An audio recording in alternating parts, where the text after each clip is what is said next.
Hey YouTube, it's your girl Kendra and I'm back with another vlog. I wanted to talk today about keeping up with our macros. Yeah, I know a lot of people who do keto will say, well, I just keep up with the carbs and making sure that I don't exceed the number that will take me out of ketosis.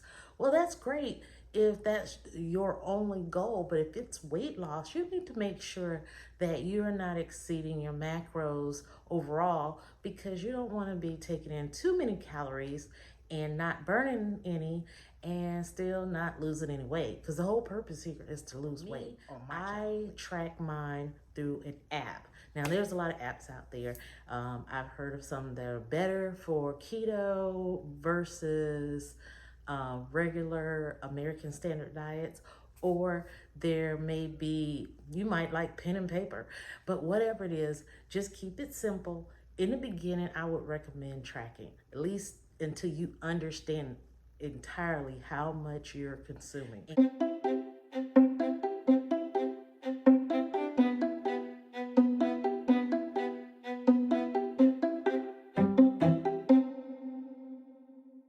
what I've done is I've tracked mine, but I try again to keep it simple.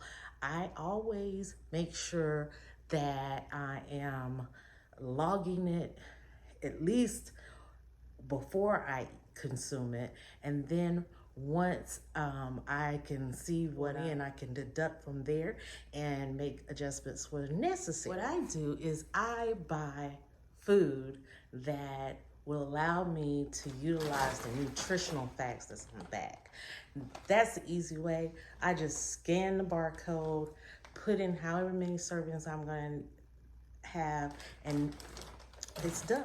Of course, there's going to be times when you have fresh items that you want to log. So the best way to keep up with that is to have a food scale. We definitely want to track those also, because everything that we put in our body should be tracked. If I put it in my mouth, I need to write it down, put it in my tracker. That way I know what I'm consuming on a daily basis. And what I use is a food scale. Now, I know there are people that absolutely abhor using these things, but guys, it just takes a few tries. You'll get the hang of it. Again, make it easy. Use nice round numbers. If there's a way to put 100 grams on here and that's still within your macros, do 100 grams. Don't do 120. Don't make it hard, because typically the food tracker will have a nice round number, hopefully.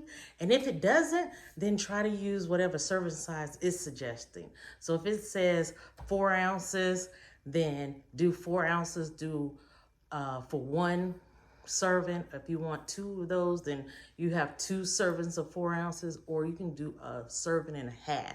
That way, it's easy to record, also easy for you. Now, of course, you're gonna get in some bigger numbers where you're gonna have to start subtracting and dividing and all of that. Okay, if you're ready for that, then be my guest. But until then, try to keep it as simple as possible.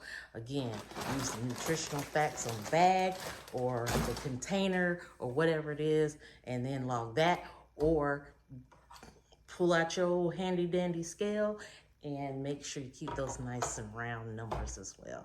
Kendra 360 is over and out. I'll talk to you soon. Bye.